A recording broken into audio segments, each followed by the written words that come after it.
Welcome to BTS academy. আমরা আগের ক্লাসে যেটা করেছিলাম সেটা হচ্ছে ইলাস্টিক কলিশনের জন্য যখন দুখানা বডি ইউ1 ইউ2 ভেলোসিটি নিয়ে যাচ্ছিল, তারা আফটার কলিশন তাদের ভেলোসিটি কি হয় সেটা বের করেছিলাম।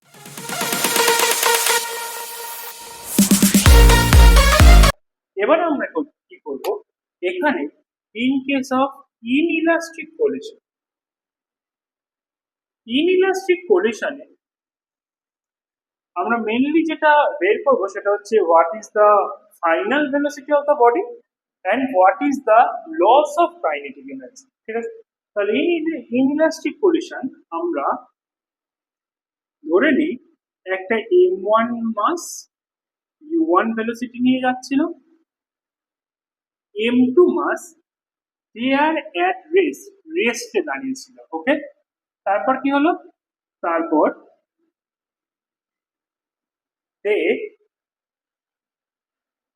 they collide with each other, আর আফটার কলিশন এরা কি করলো, এরা ফিজিক্যালি স্ট্রাইক ওয়ান অ্যানাদার, একজন অন্যজনের সাথে স্ট্রাইক করে লেটস সে ভি ভেলোসিটি নিয়ে চলতে হবে। ওকে, তাই ইনইলাস্টিক কলিশনে আমরা কি জানি, আমরা জানি হচ্ছে টোটাল মোমেন্টাম ইজ কনজার্ভ। তাহলে টোটাল মোমেন্টাম কি হয়, কনজার্ভ হয়। তাহলে টোটাল মোমেন্টাম যদি কনজার্ভ হতো তাহলে m1 u1 plus m2 into 0 is equal to m1 plus m2। তাহলে এখান থেকে আমরা ফাইনাল ভেলোসিটি v এর ভ্যালু কি পেতাম, v এর ভ্যালু হচ্ছে m1 u1 divided by m1 plus m2. This is the final velocity of the body. In case of inelastic collision আমরা আরেকটা জিনিস জানতাম যে কাইনেটিক এনার্জি ইজ লস। তাহলে এখানে কি হয়, কাইনেটিক এনার্জি লস। আমরা যেটা করব, আমরা এই কাইনেটিক এনার্জির ফাইনাল কাইনেটিক এনার্জি আর ইনিশিয়াল কাইনেটিক এনার্জির মধ্যে রেশিওটাকে ক্যালকুলেট করব। তাহলে আমরা ইনিশিয়াল কাইনেটিক এনার্জি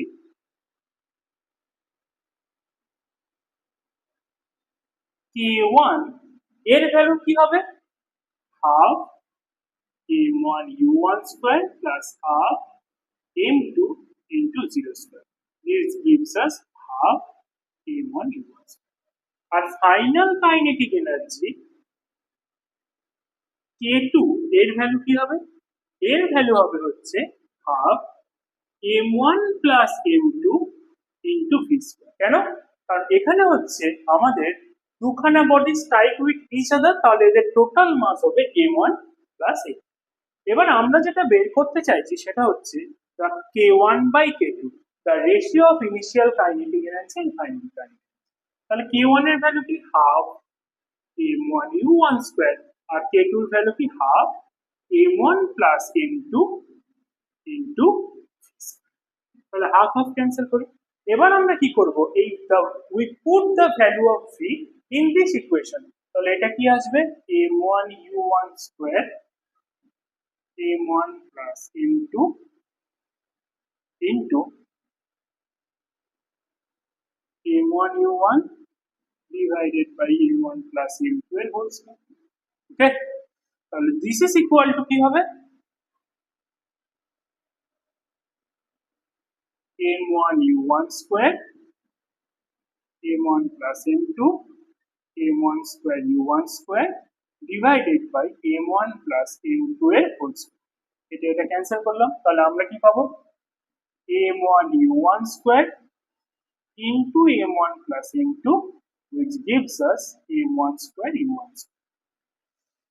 তাহলে u1 square ক্যান্সেল, m1 আর m1 এর স্কয়ারটা ক্যান্সেল হলো, তাহলে আমরা কি পাচ্ছি, k1 by k2 is equal to m1 plus m2 divided by m। Okay, this is the ratio of the final kinetic energy and the initial kinetic energy।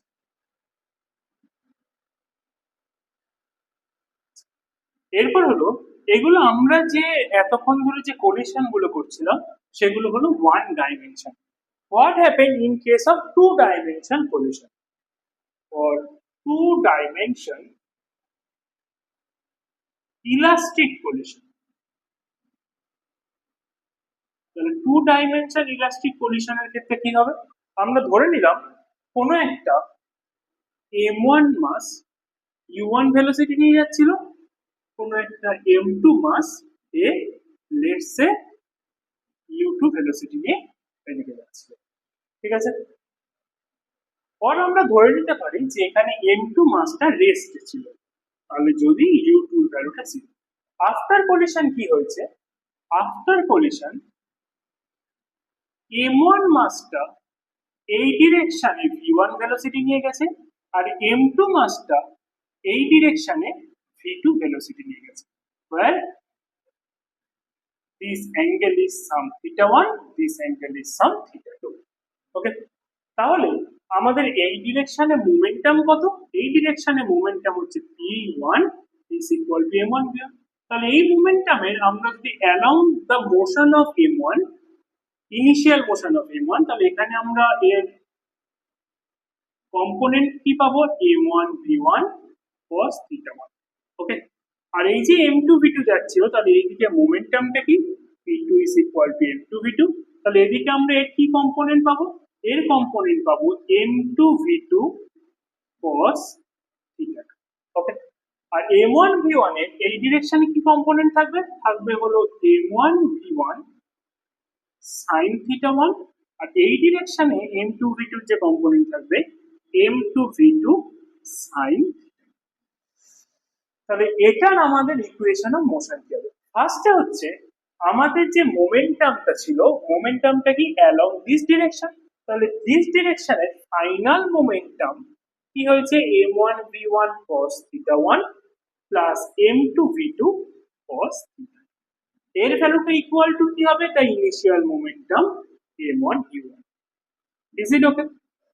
Next হলো আমাদের initially along this direction, অর্থাৎ vertical ডিরেকশনে there is no momentum, তাহলে আমাদের final momentum যেটা হবে m1 v1 sin θ1 minus m2 v2 sin θ2 it is 0।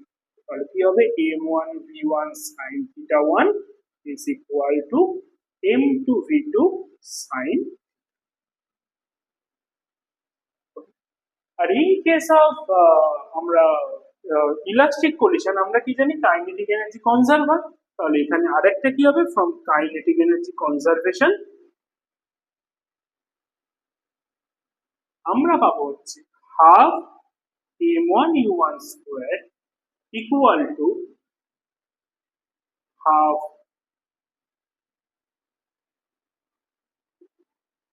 m1 v1 square plus half m2 v2 square, okay? তাহলে আমাদের এই ইকুয়েশন গুলো থেকে আমাদেরকে যে সাম গুলো দেবে বা যে প্রবলেম গুলো দেবে সেগুলোকে সলভ করতে হবে, ওকে? নেক্সট হচ্ছে আমরা এই চ্যাপ্টারে বেশ কয়েকটা নিউমেরিক্যালস করব। চলো, ওকে? তাহলে নিউমেরিক্যালস 1, ফার্স্ট নিউমেরিক্যালস কি বলেছে? a 55 kg man hold a weight 20 kg, ওকে? তাহলে এখানে একটা লেটস সে এখানে একটা ম্যান রয়েছে, তার উপরে আর একটা 20 কেজি ওয়েট রয়েছে, এটা 20 কেজি, এটা 55 কেজি। নাও কি বলেছে? What is the work done against gravity if he move direction 20 metre in horizontal road.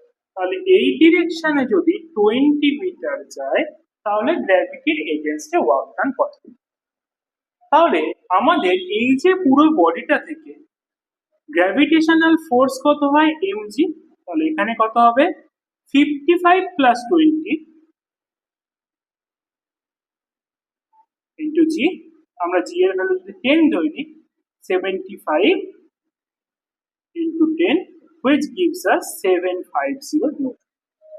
তাহলে যদি গ্র্যাভিটির এগেইনস্টে ওয়ার্ক ডান করতে হয় তাহলে এই আপওয়ার্ড ডিরেকশনেও একটা ফোর্স দিতে হবে যার ভ্যালু হবে 750 নিউটন। এখানে আমাদের যে ফোর্স F ইজ, আমরা এটাকে যদি লেটস সে এটাকে আমরা y অ্যাক্সিস বলি আর এটাকে যদি x অ্যাক্সিস বলি, তাহলে আমাদের ফোর্সের ভ্যালু কি হচ্ছে?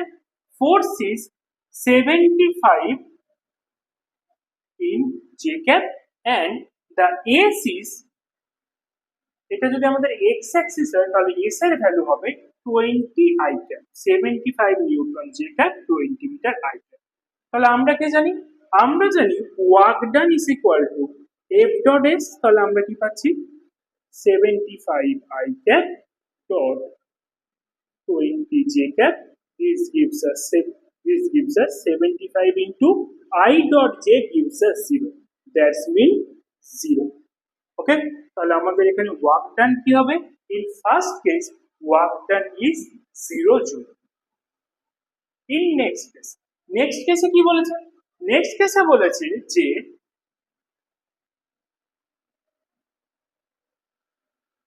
এই বডিটাই অ্যালং দ্য ভার্টিক্যাল ডিরেকশন, যদি সোজা উপরের দিকে উঠতো, সেটা সিঁড়ি দিয়ে হতে পারে, কি দিয়ে হতে পারে আমরা জানি না, যদি উপরের দিকে উঠতো তাহলে এর গ্র্যাভিটির এগেইনস্টে ওয়ার্ক ডান কত? তাহলে আমাদের এফ এর ভ্যালু কত? 75 নিউটন, আর এর ডিসপ্লেসমেন্ট যেটা হতো সেটা হতো 20 মিটার। ওকে, তাহলে আমাদের এখানে f এর ভ্যালু কত হতো? 750 j cap, and also the value of s is 20 j cap. Then the work done is f dot s, which gives us 750 into 20, that's mean 150,002. In this case work done is 15,000 joule. Okay, numericals 2 is a man pull a box on a horizontal floor through a distance 20 metre. তাহলে কি বলেছে? একটা man একটা horizontal বক্সকে একটা বক্সকে horizontal ফ্লোরে 20 metre displacement করে। ওকে, apply a force 30 degree, apply a force of 30 newton applied, rope tied the box making an angle 60 degree। তাহলে এখানে আমরা একটা 30 নিউটন ফোর্স দিয়েছি যেটা এই হরাইজন্টালের সাথে 60 ডিগ্রি অ্যাঙ্গেল করে আছে। Then calculate the work done. তাহলে আমরা কি জানি? Work done equal to FS cos theta. তাহলে W is equal to F এর ভ্যালু কত? 30, এস এর ভ্যালু কত? 20, কস থিটার ভ্যালু কত? কস 60 ডিগ্রি। তাহলে আমরা এখানে কি পাবো? 30 ইন্টু 20 ইন্টু 1/2, তার মানে এর ভ্যালু কত আসছে? 3330। ওকে, তাহলে আজকের এই ক্লাসটা এই অবধি থাকলো। নেক্সট ক্লাসে আমরা যেটা করবো, এখানে আরো বেশ কিছু নিউমেরিক্যালস, বেশ কিছু অ্যাডভান্স লেভেলের নিউমেরিক্যালস আমরা করবো। আর এই ভিডিওটা ভালো লাগলে শেয়ার করে দিও, সাবস্ক্রাইব করে দিও। আর আমাদের অফলাইন ব্যাচের জন্য আমাদের যে এই ডেসক্রিপশনে দেওয়া যে নাম্বারটা থাকবে ওই নাম্বারে তোমরা যোগাযোগ করে নিতে পারো। ওকে, তো টাটা, বাই, থ্যাংক ইউ।